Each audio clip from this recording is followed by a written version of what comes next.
Although Boltanski has described himself as a painter, his art can't be so easily categorized. It moves between photography and sculpture, at times combining to create large-scale theatrical installations. His work has been bought by museums and private collectors all over the world, but it's also been seen outside galleries, in churches, in warehouses, and in libraries. Boltanski has used the debris of everyday life, from old photographs and biscuit tins to cardboard and wrapping paper, found in places like flea markets and lost property offices. Our portrait also includes voices from his art texts, what they remember about me.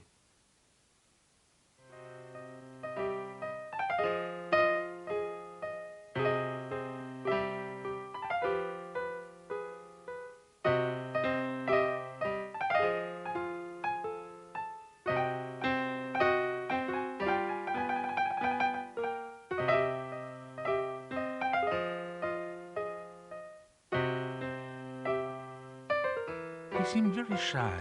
He never looked at you straight in the eye. What I didn't like about him was that he never looked sincere.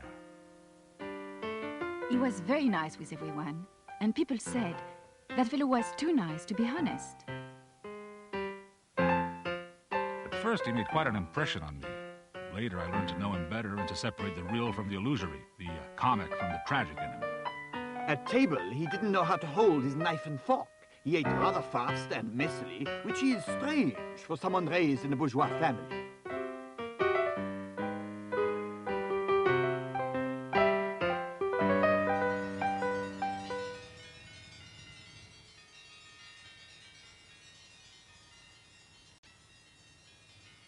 I'm trying to install a shadow piece, a shadow theater.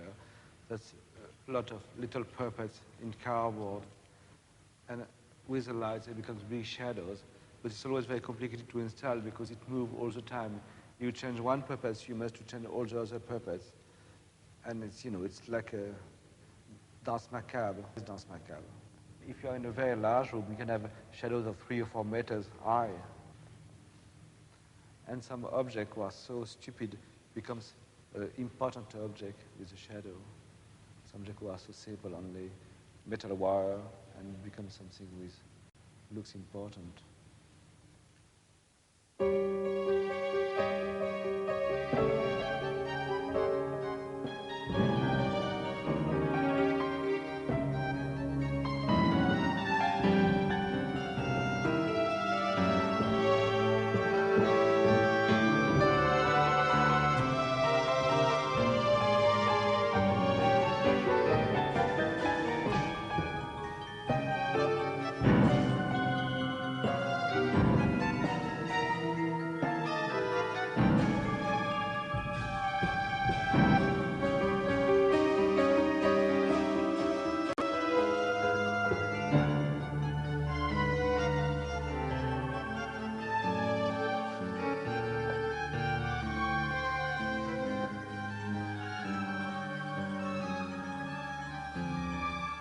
Christian has dealt with death and his own imminent death from the very beginning.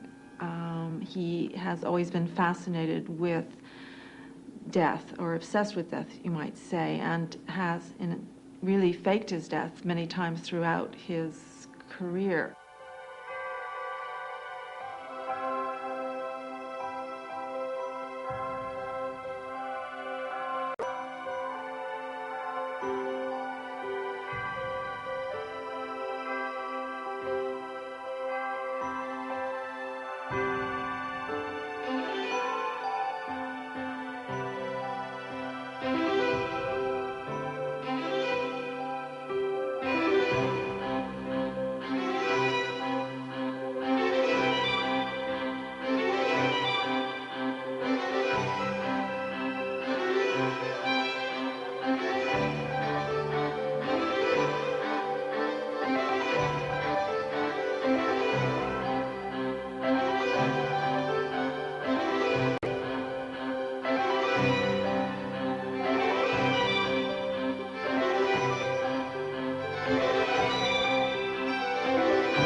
Can you tell us something about the world into which you were born? As I understand it, you were born around Liberation Day and into what we would consider to be a rather unusual family with an unusual history. Could you tell us a little about that?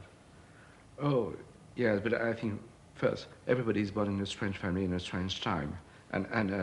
But for me, it's true that I was born just during the time of the liberation of Paris, and my real first name is Christian Liberté, Christian Freedom, but it was a little too heavy, you know. Liberté, be quiet. Liberté, don't do that. That's a little difficult. And I was born from a Jewish father and a Corsican mother. And during the war, like everybody, like also Jewish, my father, he has a lot of problems. He had to be hide in a very small places at home in the house of my parents, and they put him under the floor in a very, very small place, and he stayed during 1 year there. And I think he was rather happy there because he was a very quiet man, and it was not so bad. And my mother was very happy because it's always marvelous to have a husband, you know, in her hand, really. And in any case, they made me in the little, I think they made me in the little place under the ground floor. And I born just at the good times and just at the freedom of Paris.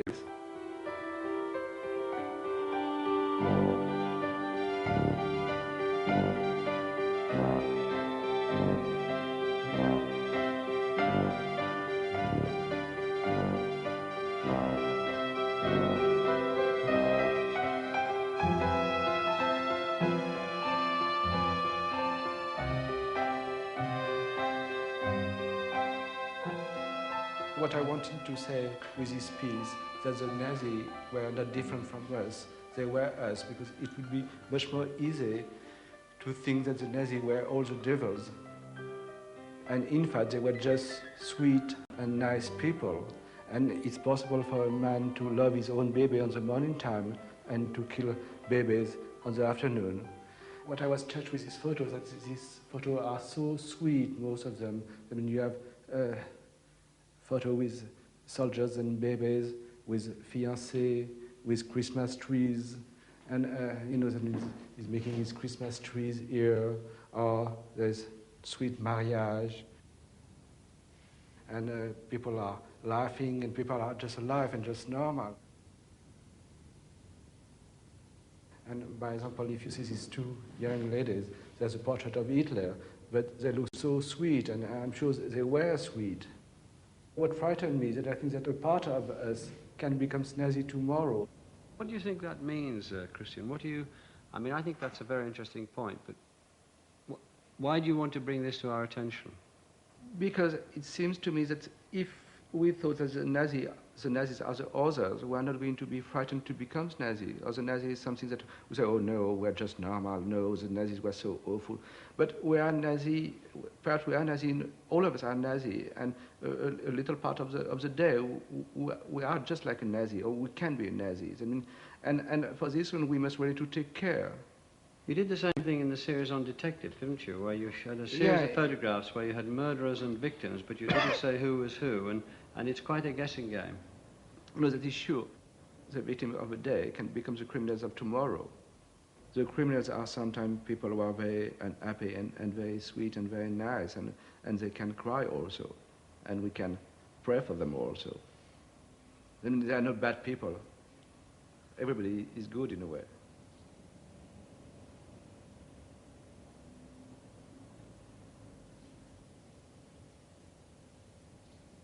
As far as I understand, you didn't go out alone. Your father didn't want you to go out alone because you were still worried about anti-Semitism.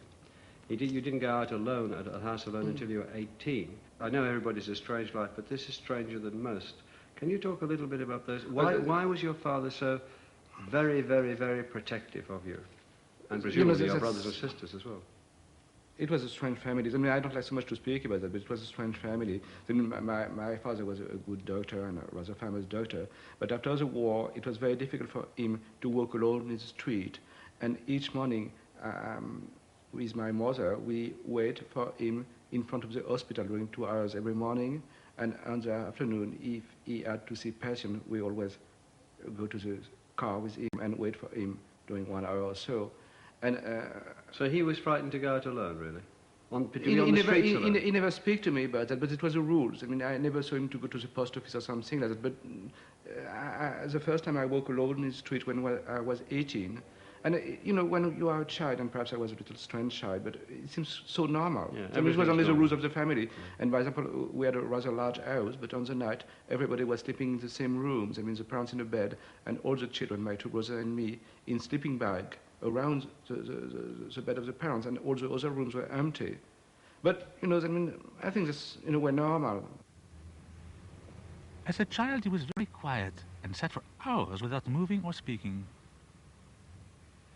As a child, he never spoke and seemed a bit disturbed. When I was young, I was very often at the Musée de l'Homme, with the Ethnological Museum in Paris. And for me, it was very, very important because I thought that these vitrines are a little tomb of cultures. In each vitrine, you have a culture with a dead culture. And these very heavy vitrines are just like tombs. And inside, you have the memory of people who now disappeared mostly. And you have some kind of stupid little object. And nobody knew exactly what it was used for, but there's some kind of a memory of people. I play very often in my art with the idea of anthropology or ethnological problems. By example, I have made what I call inventory of people, to put in vitrines all the object who belongs to somebody and make a museum with that. You left school at 11 and, as I understand it, started to paint at home and didn't go back to school. How did that affect you? That's again a quite unusual thing to do. And why did you decide to paint then? Because I was really completely stupid, and then, you know, I was a little strange, and everything was bad about me. I mean, I always escaped from the school, and it was always terrible, and it was impossible for me to write, and it's always impossible for me to write, and all this kind of thing. And one day, I made a little object in plasticine, and one of my brothers told me, "Oh, it's good, it's lovely."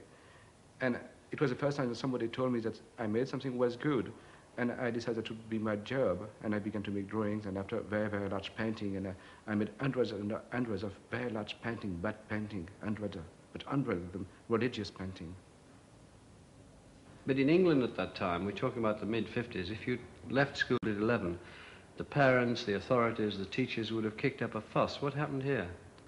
Oh, because I was ill, and I have some kind of, you know, say, I was a little crazy in a way. And it was possible for this reason, because they say he can't go to school because you see he escaped always of the school, and he's so strange that he must stay at home. But what I think that I was a little strange, but also really my parents wanted that. I mean, because my brother, they are more normal, but also they stopped to go to school during 3 or 4 years and studied at home. So none of you went to school? No. Right. Well, that's one way to go about it. I teach as a class in the Beaux-Arts of Paris, but first I'm not sure to be a good teacher. I think I'm a rather bad teacher, and very, very few students.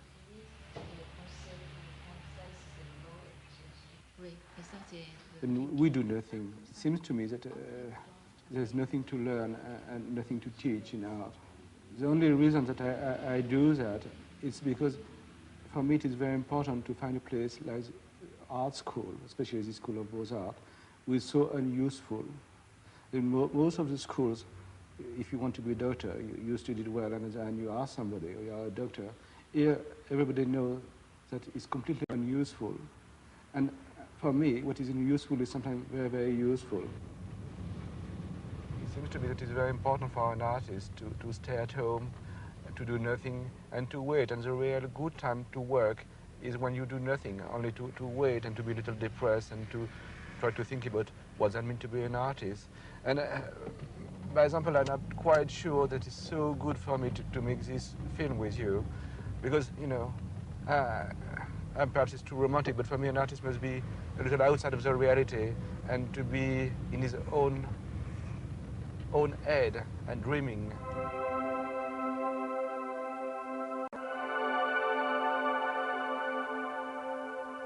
Christian spent many hours wandering alone in the lost property office, searching for inspiration. I don't think he had any intimate friends. He was a rather solitary sort. I often heard him say that the more he worked, the less he existed, and that he wished he would disappear, though he really did like to call attention to himself and to push himself forward.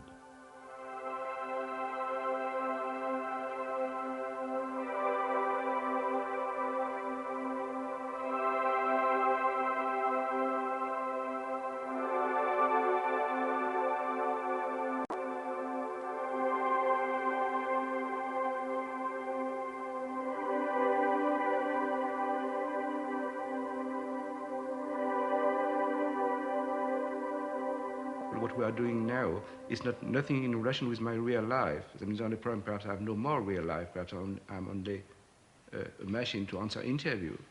But in any case, there's no relation with my real life.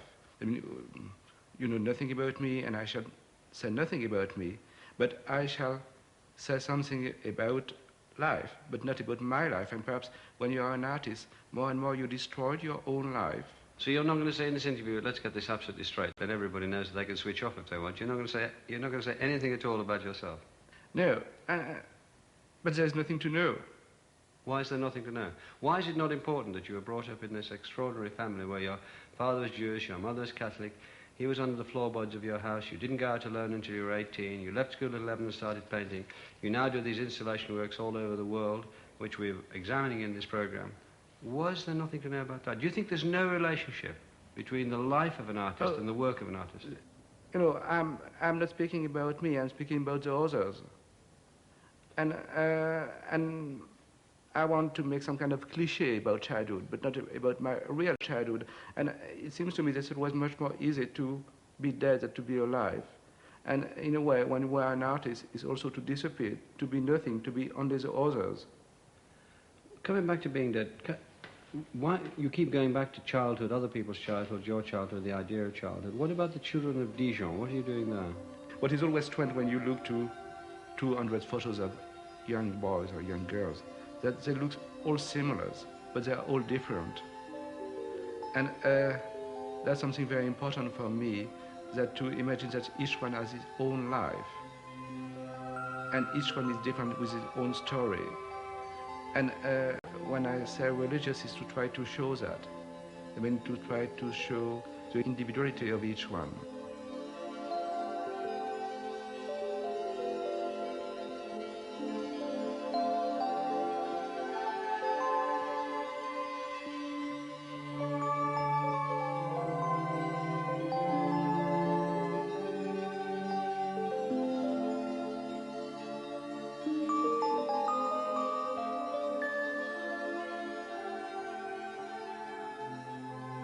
Always a problem for me that the political people, for example, they're always speaking about, oh, we're going to have a war and would be only 2,000 people who are going to die, and it's not so many.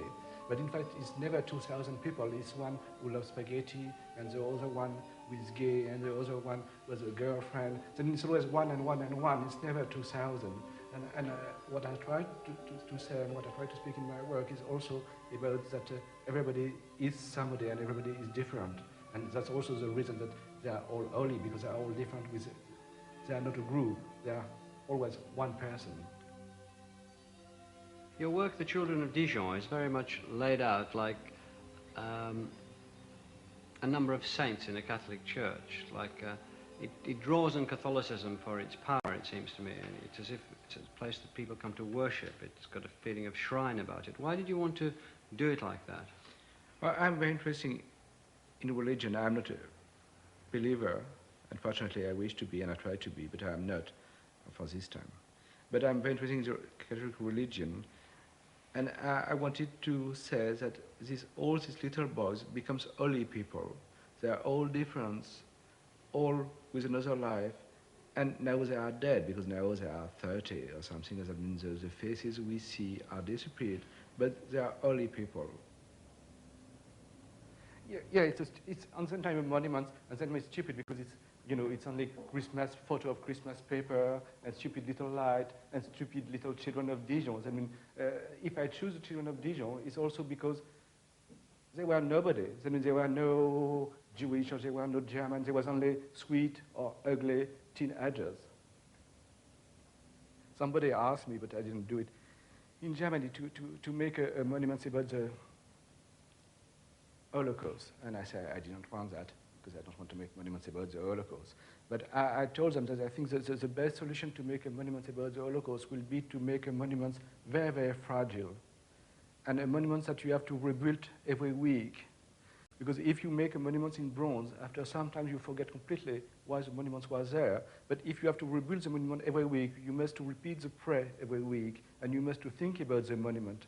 And if the monument is destroyed, that means the time is very dangerous. And I think for this reason, it's much better to make very fragile monuments and not heavy monuments. I try to make pieces who are really open to plenty of interpretation, and not to say something, but to say a story, and this story, everybody can understand just what he wants to understand. I found these photos of an art school in Vienna in '31, and everybody seems so happy. And I thought all these young guys, they died a few years after. And by chance, I blew up the image because it was small photos. And when I blew up the face very large, all the faces looks like a skeleton. And just like they knew the fact of dying was something inside of us. And you have these happy faces, but inside of them there's skeleton.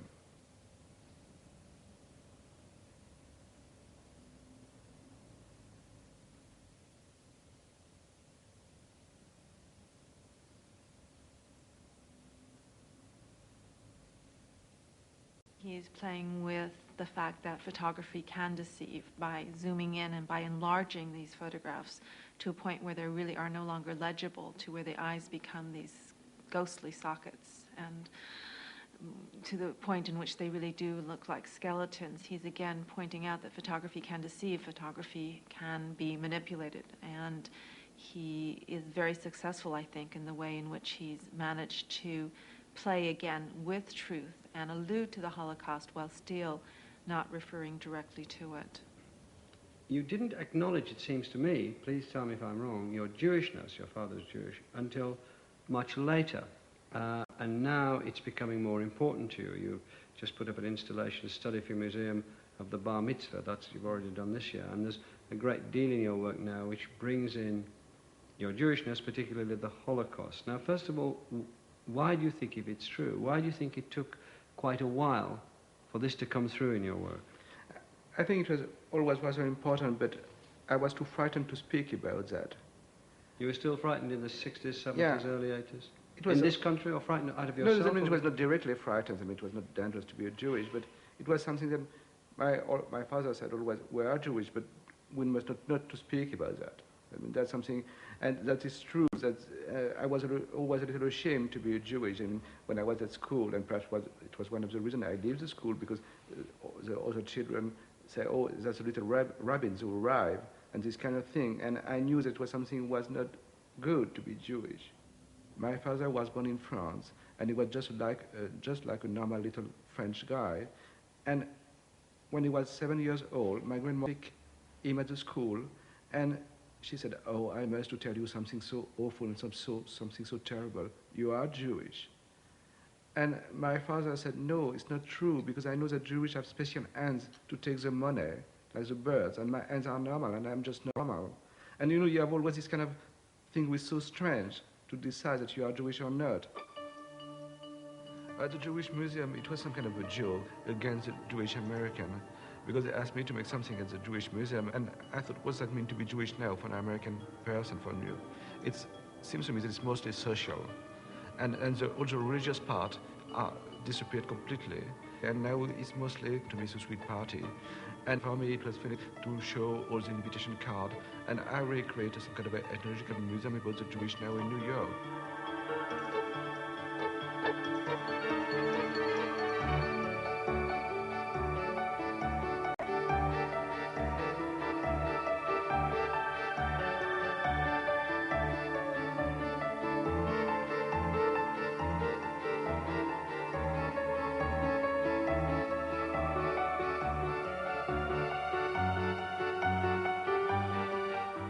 I don't know nothing about the fact to be Jewish, and perhaps I'm not Jewish at all. And in fact, for the religious people, I'm not Jewish, because when your mother is not Jewish, you are not Jewish at all. And I understand that, but you're going back to Jewish themes now. And for instance, in these installations of used clothing, which are in a sense to do with, or tell me if they're not, the clothes left behind by the people who were exterminated in the concentration camps. What sort of a statement are you making there? Is it about that? Is it directly about that? You know, I'm speaking about my own village, and I'm speaking about that, but everybody can understand what they want. And by example, I made this piece in Japan 2 years ago, and the Japanese people, they really don't know nothing about Jewish and about the Holocaust. And they told me, oh, your art is so Japanese, and this piece is so Japanese. I'm sure you have some great father who was Japanese.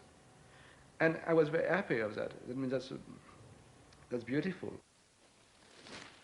The clothes are just like a lot of people, and just like bodies of a lot of people. And there's something like 6,000 people here. That's the memories of people. Always. Jacket. Sport jacket.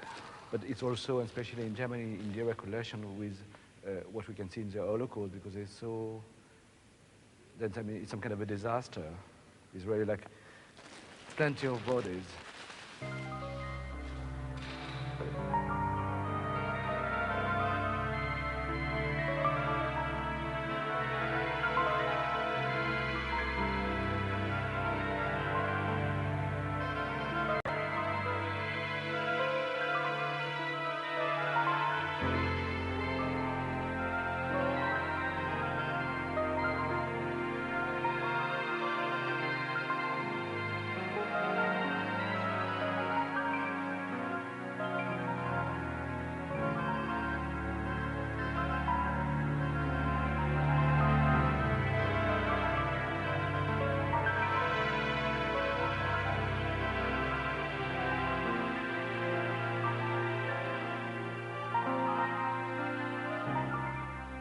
You've said that artists have only one idea that they keep reworking. Would it be right to say to you that the idea that you keep reworking is something to do with death?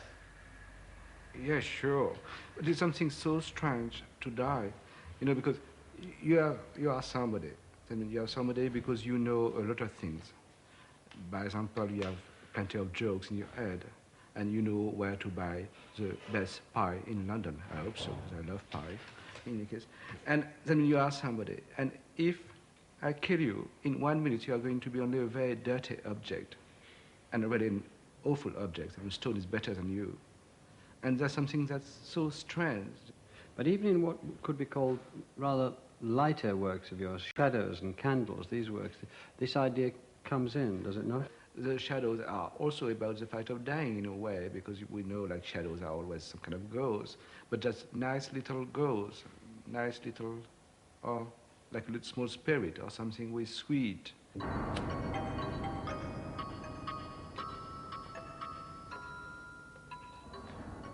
That's a shadow piece. I mean, that's some kind of a danse macabre. It's a little skeleton or some kind of skeleton. And with a candle, the shadow move, and you can have the shadow bigger or smaller. For me, it's not a sad piece, and perhaps that's one of my only pieces with not realistic in a way, but some kind of a dream or some kind of a nightmare. But for me, it's more or less like a dream.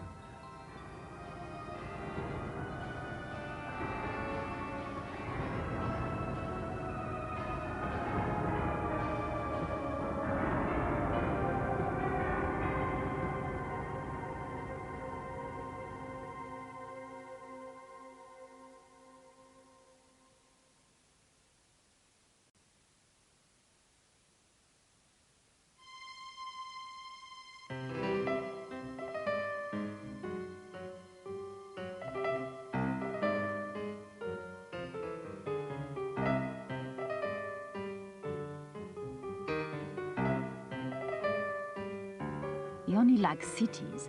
I think he never spent 3 days in a row in the country.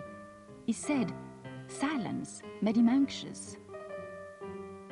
He was a little man, you know. That's what Charlie Chaplin was called in his first films, the little man.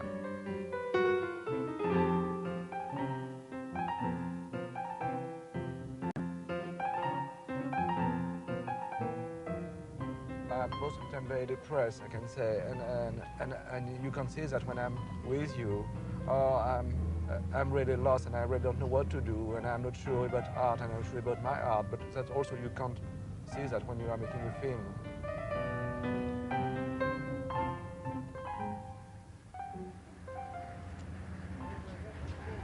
We are in the free market of Vanves, which is close from my home, and I go here nearly every Sunday. You know, it's always trying to see the combination of all the objects. Bonjour. C'est humide, hein? C'est pénible.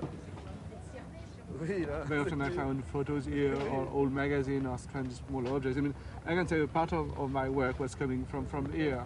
For me, it's much more useful to go in this kind of place than to go, by example, in a museum of modern art or something like that, because you always strange old image or strange image or strange things. Vous prenez ça pour 300, mais je vous laisse un truc de carte postale. Les cartes postales, ça bon, allez, 300. 300, je vous c'est prends mon tout. jour de bonté aujourd'hui. D'accord. C'est un seul jour pour vous. Si froid, je trouve.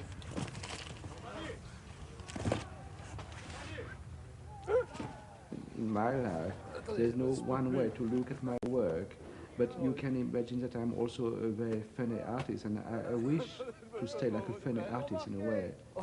Qui peut m'aider à transporter ça? Très lourd. Bref, pas. You use photographs and you use letters and books and bits of film. Why do you use what you yourself call very stupid material? Why do you want to do that? Because I want to find material which is very close from the people. For example, when I decided to use the biscuit boxes, it was because the biscuit boxes is a minimal piece in a way. But it's also something that everybody knows. I mean, most of the child in France, they have a biscuit box at home for the small treasure. And that's the idea of protection, but protection was not a real protection. But it's also something when you look at them who can remind you the place to put the ashes. That's a piece about dead Swiss. I make a lot of work with dead Swiss people, and for me it's a work about the idea of vanitas in a way, because all these people are now ashes, but they were rich or poor, and some are ugly, even nice or not nice, and now they're ashes. At home I have thousands of photos of dead Swiss. The Swiss die all the time, and when a Swiss die, they put this photo in the newspaper, and I wanted to cut up all the photos of all these people, and like that I have plenty of dead Swiss. I have really thousands of them, and each week I can have perhaps for 1 week, I don't know, 40 or 50 new dead Swiss. For me it was really impossible to work with dead German or dead Jewish, and I choose the Swiss people because the Swiss, they have no historical reason to die. I mean, they are so clean and so neutral and so perfect that there's really no reason that the Swiss died.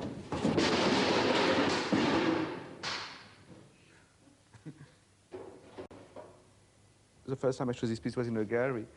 The dealer, she becomes quite mad because there was a lot of people, and it was falling down every hour, really. And she was very nervous because she was trying to work in the office, and every hour was and they have to do it another time, and she becomes very nervous. After 1 month, it was completely crazy. And that's good. Several times you've talked about what will appeal to people and to the people and going out to the people. This is obviously very important to you. Why do you think it's important, and how do you want to reach them? You know, what I'm doing in my life is to be some kind of a bad preacher. I mean, if my favorite movie is A Night of the Hunter with Richard Mitchum of Charles Lawton. I don't know if you know this movie. It was a marvelous movie. Night of the Hunter. Yeah. And in this movie, there's Charles Lawton, who is on the same time he's a preacher, on the same time he killed a woman. And he's my image, and I wish to be like that. I mean, I'm some kind of a preacher, but I'm a very bad preacher. And on the other way, I'm a clown, and on the other way, I'm a crook. I I really like those things he called comical skits. They were little sketches in the Central European cabaret tradition, always somewhere between laughter and tears. Is the idea of traditional art, is that a way of looking at your work, or is it rather useless to think of traditional art and look at your work? I mean, do you need that tradition in order to do the work you do? I think I'm in the art history, and I'm only a painter of the end of the 20th century.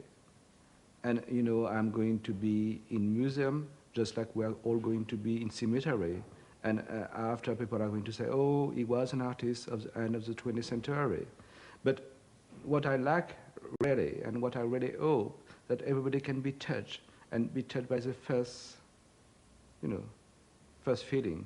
I think this is another aspect about his work that's so appealing, is the fact that, again, you can respond on a very gut level. You respond very emotionally, very directly, and yet intellectually it's also quite brilliant. He works in many layers, in many strata, and in ways so that you are constantly challenged. I'm just a traditional artist, and I use photos, but it's just like to use painting.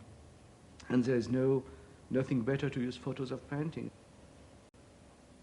I work with this magazine, Signal. I work very often with magazine, old magazine. I love it, an old magazine. I'm looking a lot to magazine.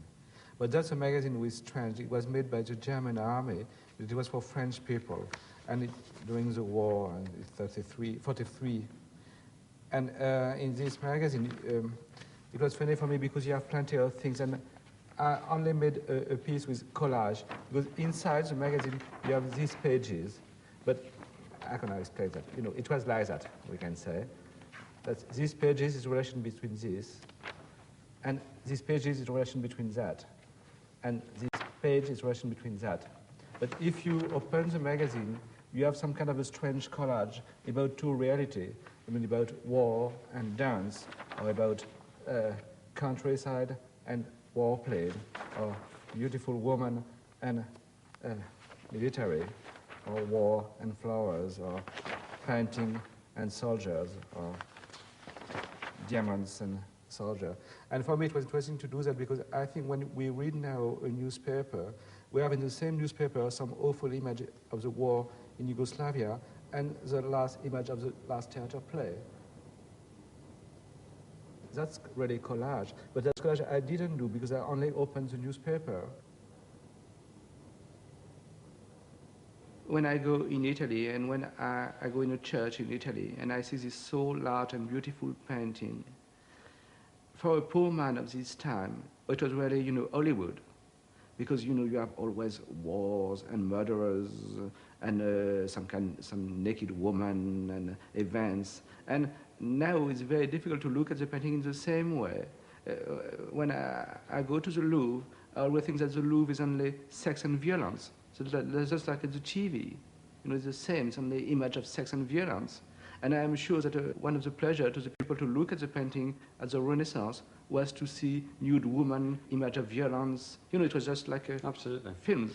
No question. I agree with that. I mean, that's a theory that I've held for a long time. I'm glad to see it confirmed. But what about the craft side of traditional art, Christian? Because one of the things that people stayed and looked at in those churches was the feeling that they couldn't do that. They couldn't possibly paint like that. They couldn't make figures that looked like that. Now, some people would say, well, I can put 1,000 kilos of used clothes in a room. I can do that. Therefore, I don't fully respect the man who does that. No, that's perhaps a problem. But that's why I said I'm a preacher. I mean, I'm an artist and also a preacher. Because perhaps what I try to do now is only to give some rules or to say little stories that everybody can do.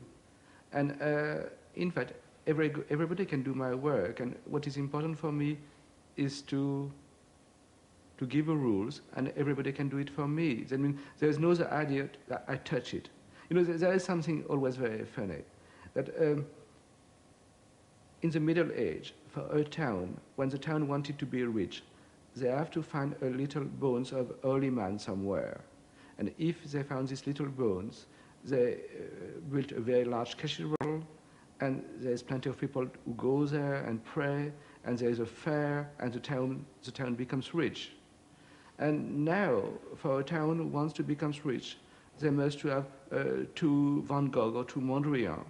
And it's exactly the same, and that's the reason that there are so many museums of modern art everywhere.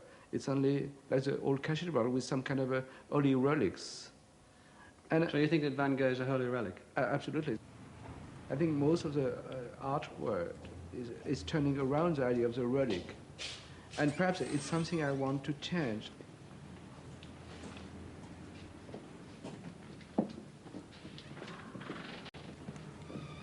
It's a place with there's people who are living around, there's some artists who are living around, and so some homeless who are living around.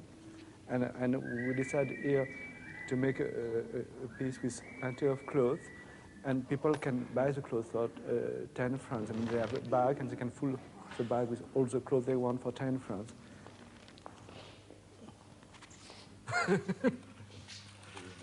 Bon, tout va partir. C'est vraiment la dispersion, là. Comment vous avez été au courant de ça? And what was interesting for me, that was the clothes before there was only clothes. Here, in a way, it's some kind of a show. And when the people take the clothes, they become really close with the time. And they are art object. In any case, here they are in an art space, but they are no more to be art object after. Because when you are an artist, you never know if your work is good or not, and if your work is going to stay for some time. In any case, a large part of my work is going to disappear because it's very fragile, and I'm very pleased of that. And I destroyed a lot of my pieces, and I think that is good also. If you want to move people, it's always better to be just at the edge of the life and art. That we're only artists. I mean, I'm only a poor artist. I mean, I'm only artificial and artist. But if you want to touch people, it's always better that the people who are reading you or people who are looking at your art piece, they don't know exactly if it is art or life. But do you think you're significant in the sense that you, let's just stick to you as we're sticking to you and as we know that you're not going to tell us about you, but do you think that you're changing things, that things are going to change because of what you've done, that people are going to look for art in different areas in different ways? I'm sure what I said before, that I'm going to be in museum like we're in cemetery and it will be finished and it will be the end. But I'm sure... Why is it to be the end to be in a museum? Quite a lot of young artists would think, gosh, if I ended up my artistic career in the Tate Gallery or the Musée d'Orsay, I'd be quite pleased with myself. And that's just like big library. I'm not against that, but just like big libraries. I mean, that's something that is out of the life. That's finished. But when you are alive, it's always possible to touch people in another way or to move people in another way. And that shows that it's much more easy for me to touch people. For example, I made a piece recently in the station of Cologne, and I distribute 16,000 little posters to people who are going to take the train. And for the people who receive little posters, they don't know what it is. There's an image of a child and some text, but they don't know what it is. And I think they can be touched in a way much more strong than if it was in a museum, because in a museum, they know it's modern art, they know it's art, they know it's something different and something not dangerous for them. Just after the war, the family were separated, and there was plenty of German children walking the road looking for the parents, and the Red Cross took them and printed plenty of posters to try to find the parents of all these children. And now it seems interesting for me to try to find them again, because now they are 50 or 52, and perhaps if we can find them, we have some kind of the destiny of Germany, because I'm sure perhaps this one becomes very rich, and another one becomes very poor, and was at the East, and what does it mean 40 years in Germany? I try to be in the station and that people can recognize some of them. In any case, if they don't recognize these children, they can have the memory of this time and what happened to us during this period, and that's the meaning of the work.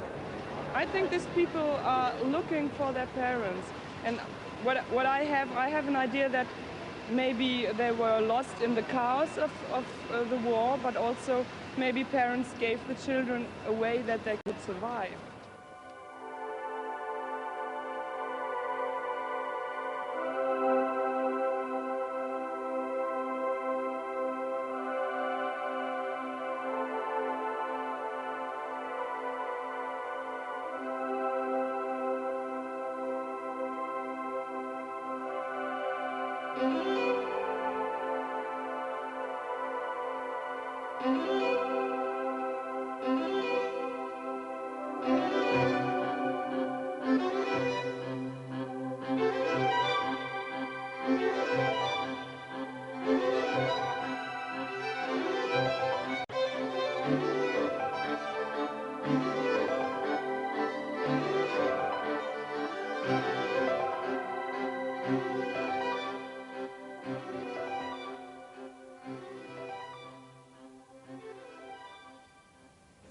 what do you think your work, what do you hope your work is saying to people?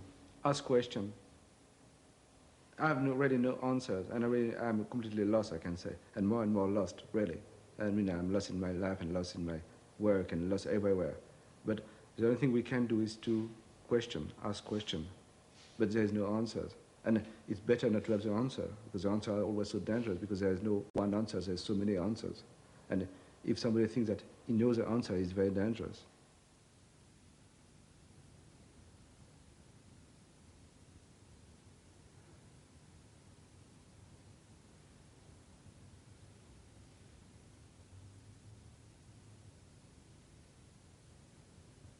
This piece was made for the last Biennale in Venice, because for me it was very strange to make a Venice Biennale with always big fiesta and art so close from Bosnia.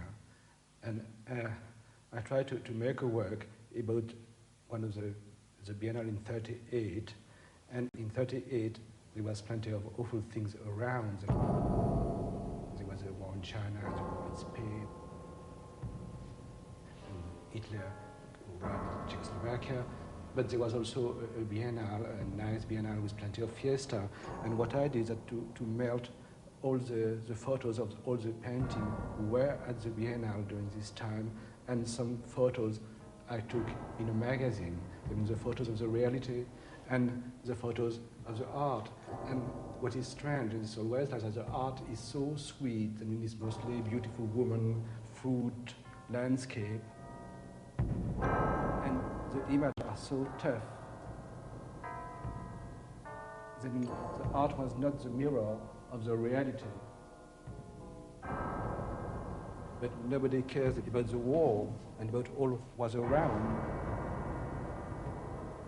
Mussolini was there, and a lot of Nazi people were there, and it's exactly the same from now. I mean, everybody is speaking about art, but not about the reality, and the reality is so tough and so close from Venice.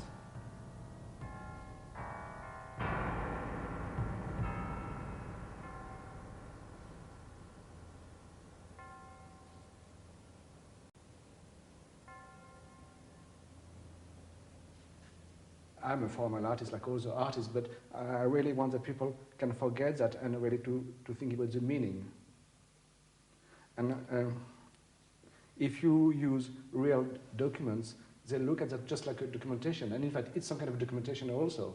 I mean, I don't know if it is an art piece or not, and I don't know what that means exactly in an art piece, but it's a way to speak or a way to ask a question.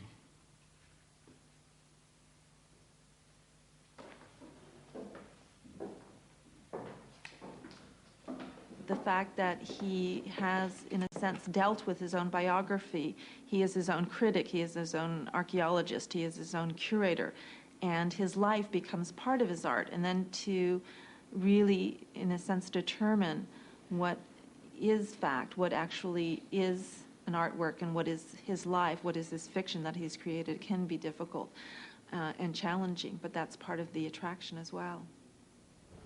I'm what I said before. I'm some kind of mix between a preacher and a clown. But I'm always afraid to be more a clown than a preacher. I mean, only to, you know, to make my part and to play a part. And I think it's very difficult to make a film about an artist, and especially to speak, by example, in front of his own work. Because perhaps it's better not to speak about paintings, I mean, or about art, but to look at it, and it's always very difficult to explain everything, because I'm sure there's plenty of things in my work that I don't know, and I hope so, and there's plenty of things in my work that I can't explain, and everybody must find his own way to look at it.